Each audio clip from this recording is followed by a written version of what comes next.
You are listening to the Central Indiana Sports Report, episode 171.6, Will Retherford's 5 Questions That Need Answers. You're listening to the Central Indiana Sports Report with your host, Greg Mengelt. Welcome back, Will. We've got a lot to talk about. It's been a little while, and we're right in the middle of one of the most interesting times of the year, so welcome back. Thank you. I'm excited to be here today. It's been a little longer than I imagined. It's been 11 days since we last talked, so I've been looking forward to it all week.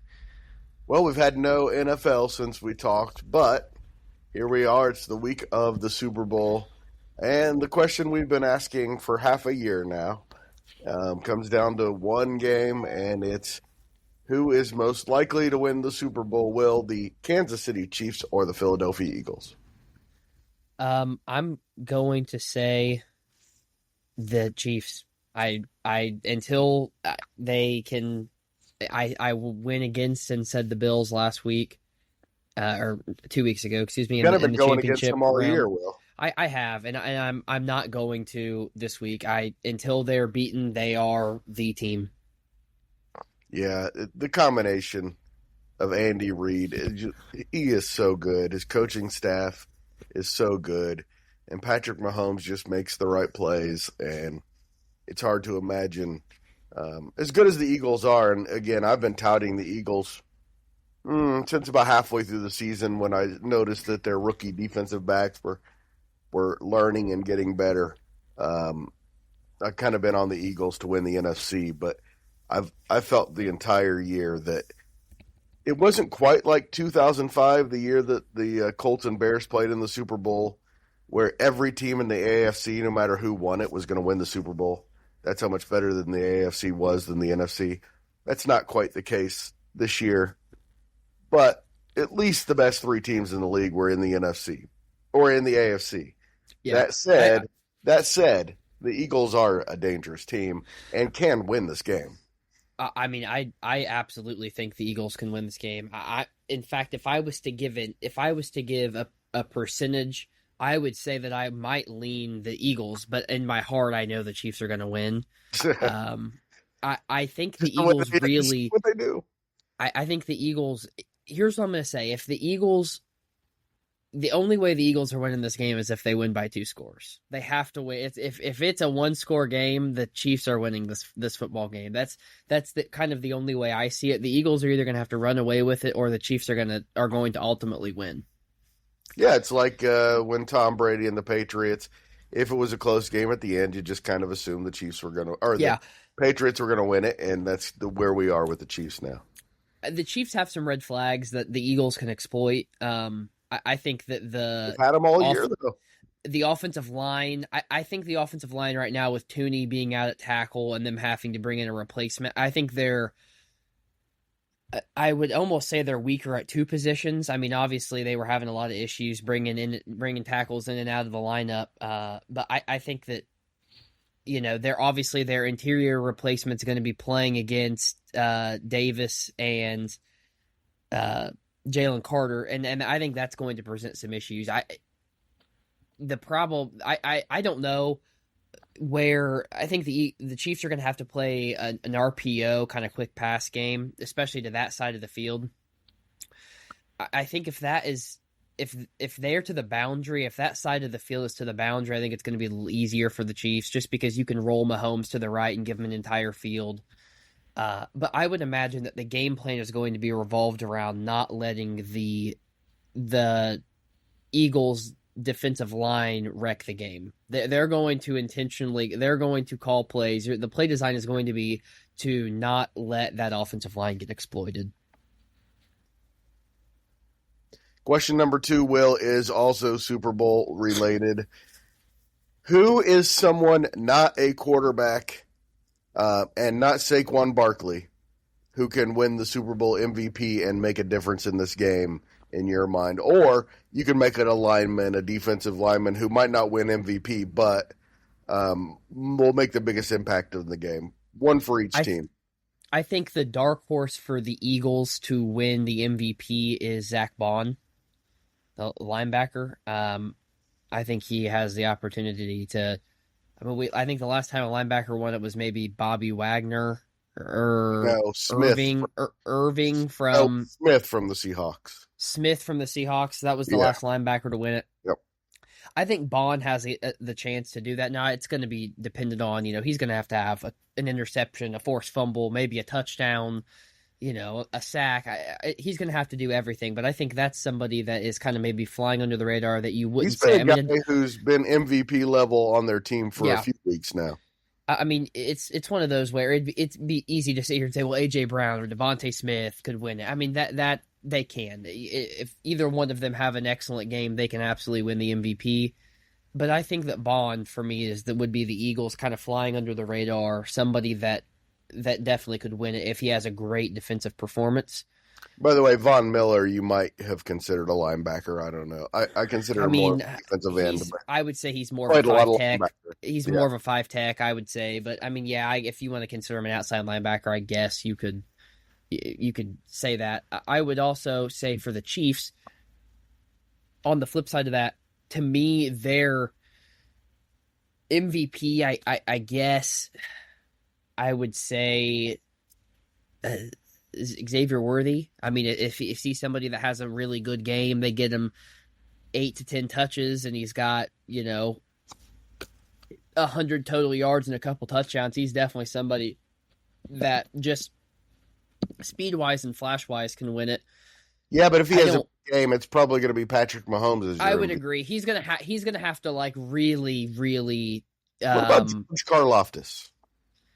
I don't see any Chiefs defensive player winning the award this year. I think that the Eagles' offensive line is really good. I don't imagine that the Chiefs defensively are going to. I feel like for a defensive lineman, you need 3 sacks or a forced fumble, or you need a strip sack and maybe a touchdown. I just think for defensive players, it's so hard. They have to play so good, and I just don't see the Eagles giving up that amount of pressure to allow a Chiefs defensive lineman to win the award. Karlaftis has been awfully good of late. Trent McDuffie's another guy too, is capable. Yeah, I would say McDuffie would be probably my defensively who I would say. I would say the Eagles offensively, I feel like it's got to be either, if we're not allowed to say Hurts or Barkley, I mean, A.J. Brown or Devontae Smith, I would say. I mean, Cooper Kupp won an NFL or a Super Bowl MVP when the Rams won the Super Bowl. So it can be done. I just think that... Yeah. In a game, he had 30 yards at the end of the third quarter. Yeah, that's how good he was in the fourth quarter. If the Chiefs win this game, Mahomes is winning the MVP. He's going to have to do everything he can to win this award, to me. You're probably right. I don't think anyone's won it 3 times in a row, though, Will. So no, this would make them the greatest team of the Super Bowl era if they win this. Clearly, are they the best team since that Packers three-peat in 65, 66, and 67, which ended with Super Bowl 1 and 2, which, you got to kind of have to consider a three-peat, a Super Bowl three-peat in a way. I mean, a team that I would say maybe flies under the radar would be the 72 and 73 Dolphins. I mean, I know they only won 2 back-to-back, but you did have an undefeated season. 3 straight Super Bowls, too. Yeah, you're right. You had an undefeated season in the middle of that. I think that's got to come to question. I mean, even though the Bills lost 4 in a row, they went to 4 straight Super Bowls. I feel like that's a team they never saw. I mean, a field goal goes the other way. I feel like that Dolphins team. The thing people don't realize is that the 74 team that didn't go undefeated was probably better than the 73 team. So much, they were so dominant, and I think you're probably right about that. Well, we'll have a lot more to talk about next week with the Super Bowl, and then I think next week we'll actually start who's likely to win the Super Bowl for 2026. So we're going to be God, that's going to be crazy. You're going to have to really dig in to look at that. We're that far out. And that'll change every week as free agency comes around, as the draft comes around, as teams get new quarterbacks, as guys like Myles Garrett wind up on other teams. it'll be Yeah, interesting to see how that changes things. I think even a player like Cooper Kupp really can, depending on Well, where he yeah, lands, absolutely. he could absolutely make an impact as far as if he goes to a contender that needs a two receiver, a possession receiver. He Yeah. can really, if he's healthy, this is still a top 25 receiver in the league, no question. If he's healthy, he's probably still top 10 in his value. Yeah, no, I agree. I mean, I don't know what the Rams are doing. I don't understand it. It's 20 hours. I don't know. It's a strange trade. Then trade Matt Stafford. If you're trading Cooper Kupp, trade Matthew Stafford. Don't keep one and not the other. To me, it just seems What made silly. them dangerous was the combination of Coop and Nakua, and you're kind of throwing that away. Yeah, I mean, you're gonna be able to. I mean, I don't. Maybe they draft a receiver. I don't know. I mean, they're gonna have a late first round draft pick, so I mean, they're not gonna get the run of the litter first pick. But to me, it's like now Nakua. If you don't bring in another receiver, Nakua is going to get double teamed the entire game. I mean, his impact is just not going to be able to be as great because he doesn't have Kupp on the other side. All right, well, question number 3, big week in the NBA. I can't think of a time since Wayne Gretzky when I was, 13, 14 years old, when a trade of this magnitude just came from out of nowhere. As far as, the fans were concerned, apparently it didn't come out of nowhere in Dallas after reports came out that they had kind of told him they had conditions and they wanted him to meet that he wasn't meeting, so they decided to let him go. But Luka Doncic to the Lakers for Anthony Davis and parts, man, what a big NBA trade, and just shocking when it happened. Yeah.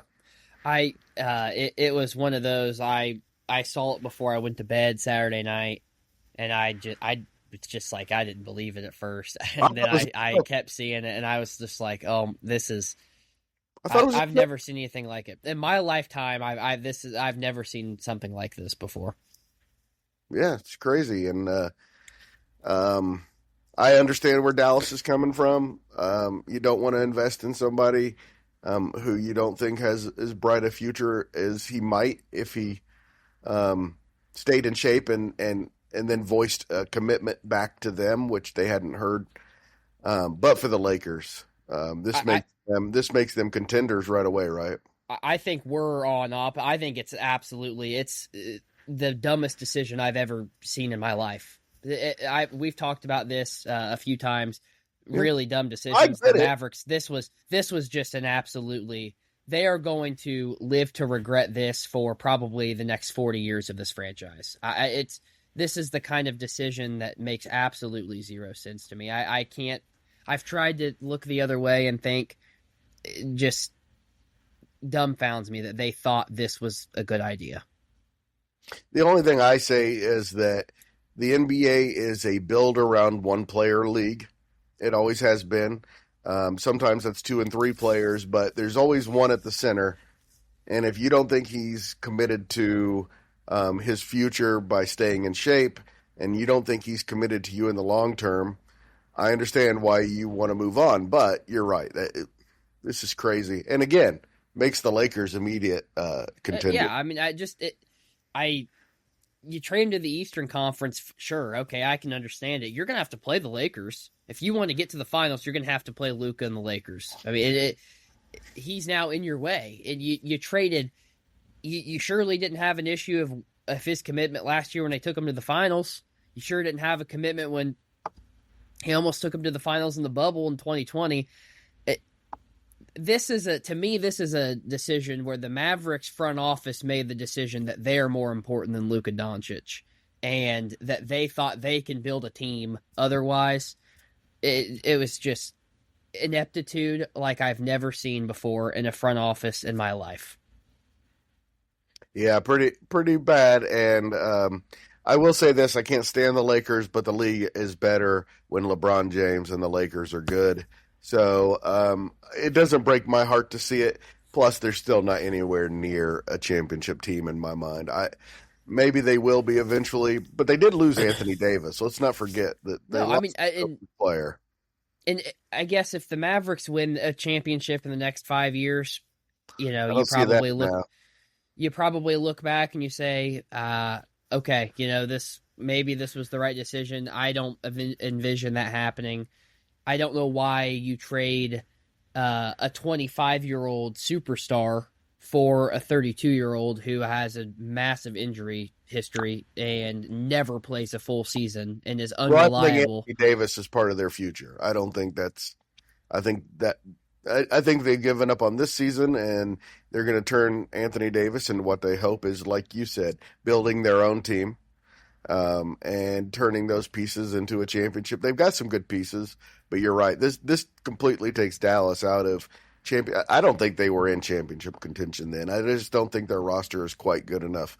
It wasn't quite good enough last year, although Luka was. So no, it surely isn't good enough when you take away their best player. I mean, it makes a huge difference, and I just don't think the Mavericks got enough in return. They did not. If you get Anthony Davis and 3 first-round picks back, or you get another young stud, I could understand it maybe a little bit more. Maybe I could be like, you know what? While I would never trade Luka, I would never want to be the person that hangs my legacy on trading Luka Doncic at 25 years old. I could at least get behind the idea. I mean, they sold him for peanuts. You're right. I mean, they absolutely did. I don't know. I couldn't believe it.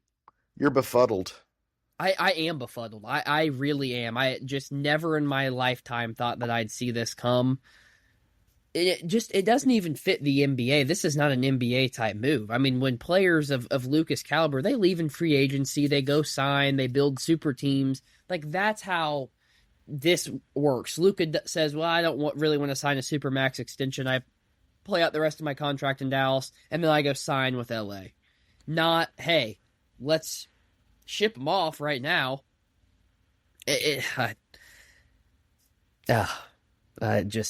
I wish the Pacers were in the Western Conference. That's what I wish, because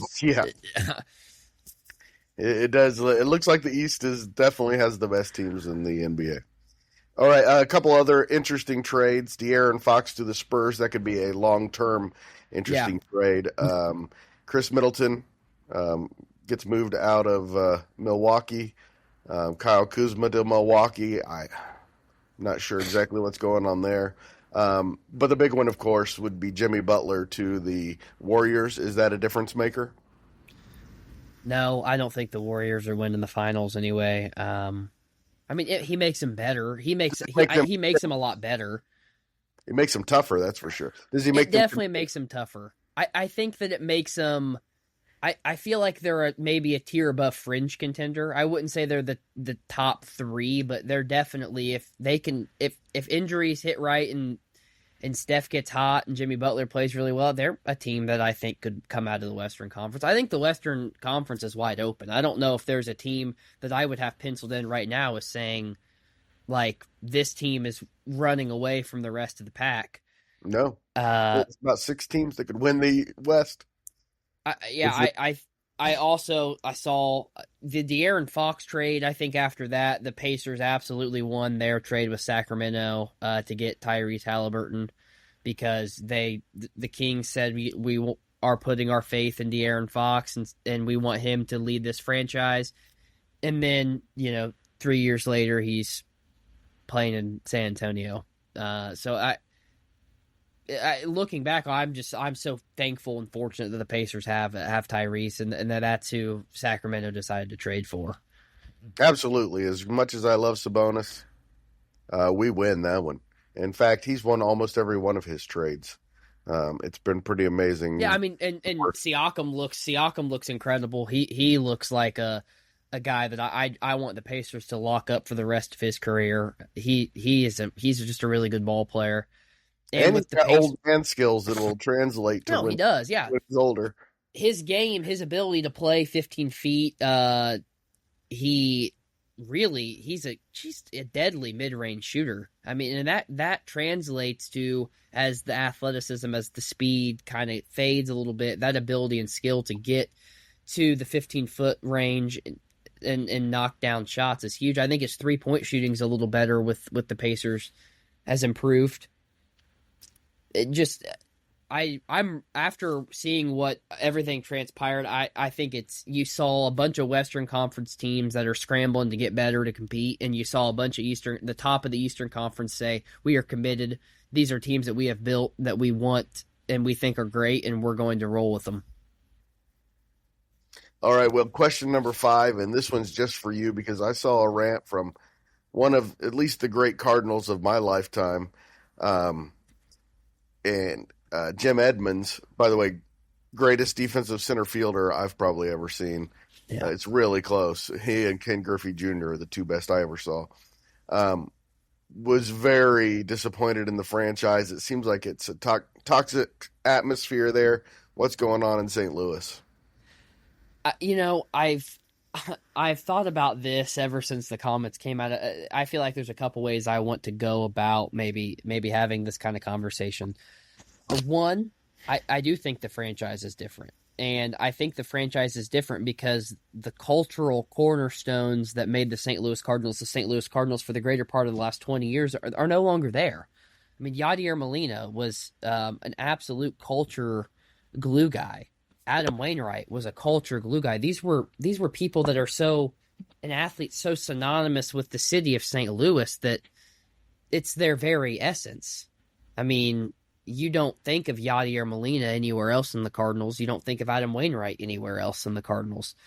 And even Pujols coming back for that last year. And so I think that there is a set where it's a new era. It's a new generation. And the Cardinals of the Jim Edmonds era are different now. All of those guys, I mean, he would have been teammates with Pujols. He would have left, I think, just before Wainwright's debut. He would have been teammates with Yadier Molina. And now all of a sudden that culture that he remembers is no longer there. It's different people. It's a different time.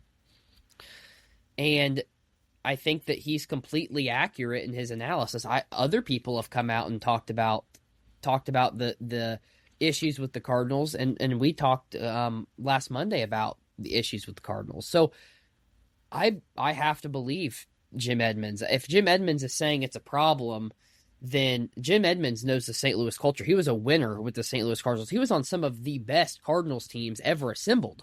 I mean, you're talking about a consummate professional, a guy that really should be in the Hall of Fame. I mean, we're not talking about just some no name. I mean, we're talking about a 10-time Gold Glover, a guy that hit, I believe 400 home runs in his career. I mean, we're talking about one of the best to ever do it. So I'm going to listen to what he has to say. When he says it's an issue, I do believe it's an issue. And I'm, regardless of how I feel about him as a commentator, he could be a little obnoxious sometimes. I mean, they all can be. Yes. It's not like he's the only play-by-play Cardinals, or I guess not play-by-play, but analyst that people have had issues with. I mean, it's not like he's alone in that. I think baseball is different because, you listen to the same analyst for 162 games. I mean, you listen to him every night. So, you get annoyed with your family when you spend too much time with them. You're probably going to get a little annoyed in your analyst a little bit too. And so I don't think that the way that he did his job as an analyst should go in any which way about how this is done. If Jim Edmonds is not felt welcome in spring training, that's a problem. I mean, Jim Edmonds is somebody that every player on this team should be picking their brain about. Should be picking his brain about their game, how they can improve, what they can do better. I mean, Willie McGee got so fed up with the Cardinals that he left. Matt Holliday was supposed to be a hitting coach, and he decided not to come back. Yadier Molina was supposed to come back and be a coach for the Cardinals, and he's winning championships in the Caribbean Series. Albert Pujols is winning championships in the Caribbean Series, managing a team. So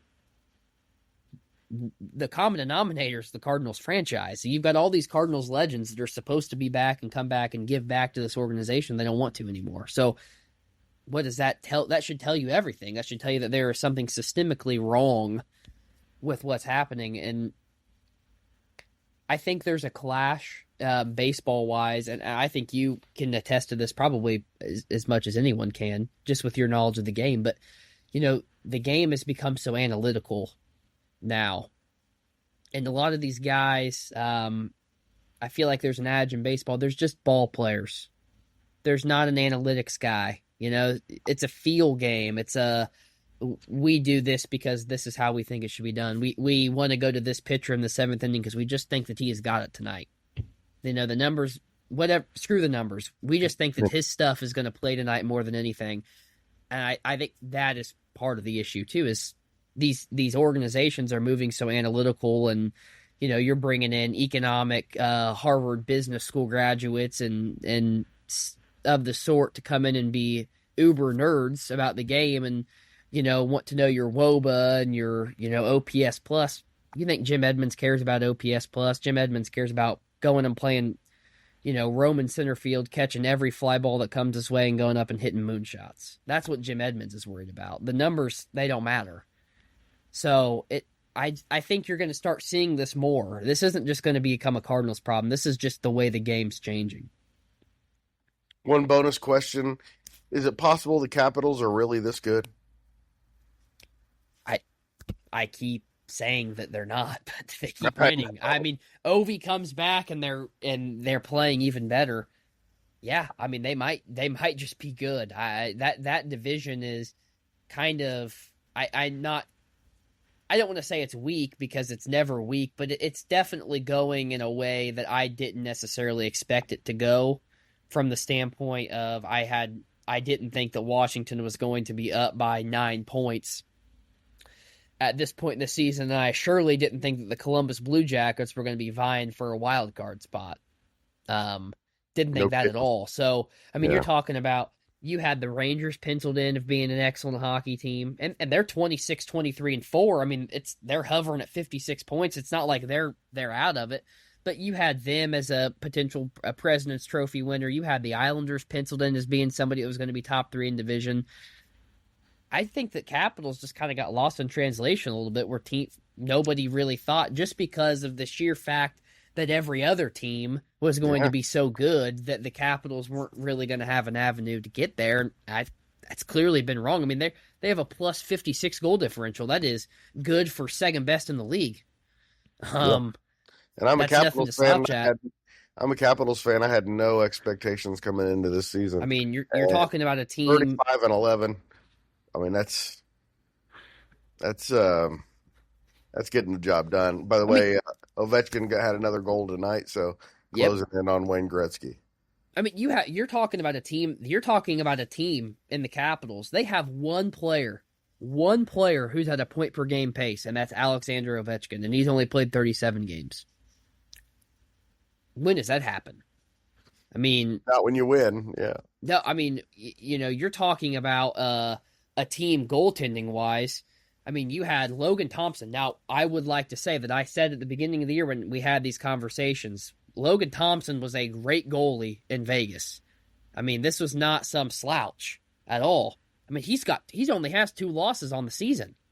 I mean, he's 24-2-4 as a goaltender. Crazy. I mean, your 9-year losses have been when Charlie Lindgren's in there playing. I mean, and you're talking about, you're looking at Logan Thompson is a .923 save percentage. He's got a 2.18 goals against average. I mean, you're talking about, that's Vezina numbers. I mean, he's got to be the front runner to win it. Him and Connor Hellebuck have got to be the two. It's just, what they're doing is, it's incredible. It really is incredible. They are playing team hockey. They are saying, hey, we are going to give up absolutely nothing in the neutral zone or our own zone. We are going to defend the crease at all costs. They are incredibly physical, and Tom Wilson. They don't lose puck battles. When a puck goes to the corner, who always comes out with it when you're watching a Capitals game? It's Capitals, and they're rushing. It's not like they're blowing teams out. They're not scoring a ton of goals, but they're just giving up absolutely nothing on their own end.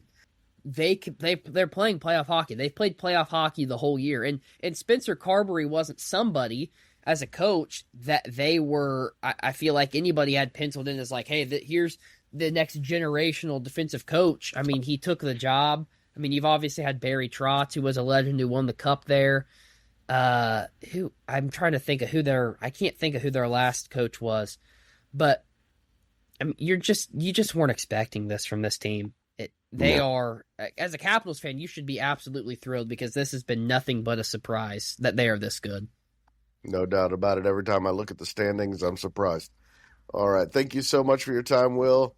Always appreciate it. And we'll do this again in a few days. Yeah, we will. Hopefully, after absolutely incredible Super Bowl. I'm really, Hope. regardless of who wins, I just want a really good Super Bowl. It's pretty exciting to get our first chance to actually witness a three-peat. I mean, I'm 51 years old, and I've never even seen an attempt at a three-peat that made it back to the Super Bowl.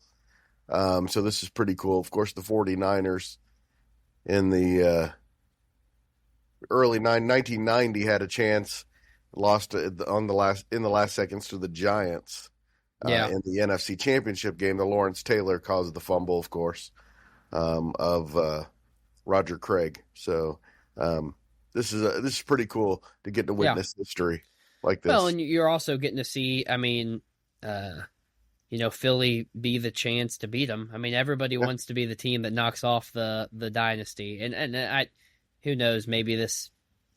I mean, that's the thing with the NFL is you just never know when it's over. I mean, if Travis Kelce could retire and maybe the Chiefs never get back to the Super Bowl. I mean, it sounds absolutely crazy just based on how the last 8 years have transpired for that team, but like this could be the last time you don't know. that they're relevant. I mean, you Yeah, just don't know what's going to happen in the NFL. It's yeah. so year by year. I mean, Yeah, it was like it's a similar to place to where Terry Bradshaw was in his point in his career.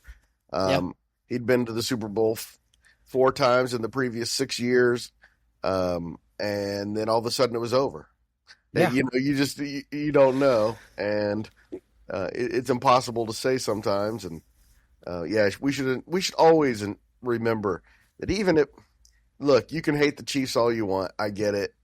They win a lot. I always hated the Chiefs as a franchise myself, but you should take the time to appreciate what we're watching. yeah. I mean, I appreciate it. I do. I also I'm a Chiefs hater. I mean, I don't like I like seeing things mix up and other teams, have even a chance to be, win a Super Bowl. But you also have to appreciate in history that you're getting to witness this a little bit. And it is probably, I mean, obviously, this is the only time it's happened in the entire history of the NFL as a Super totality of a Bowl era. league, Yeah. yeah, the Super Bowl era.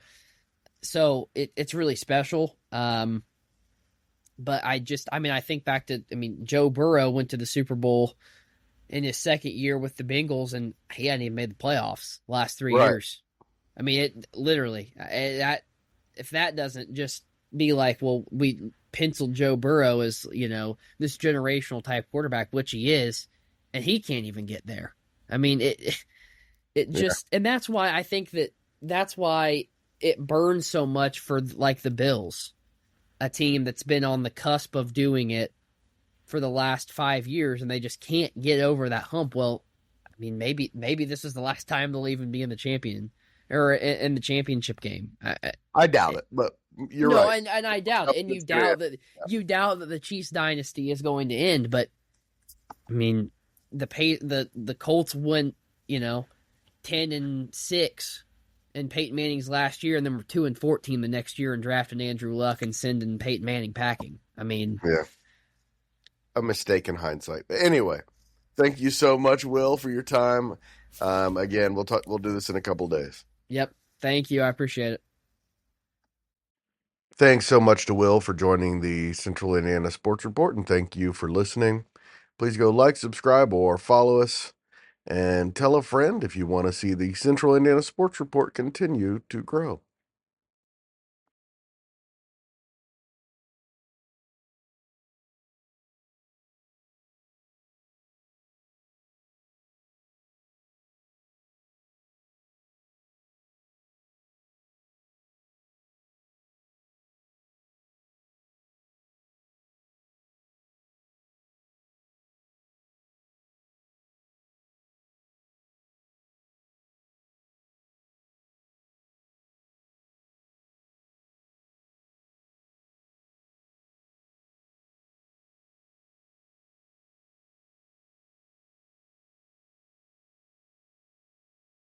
The Central Indiana Sports Report is a product of ITG Media.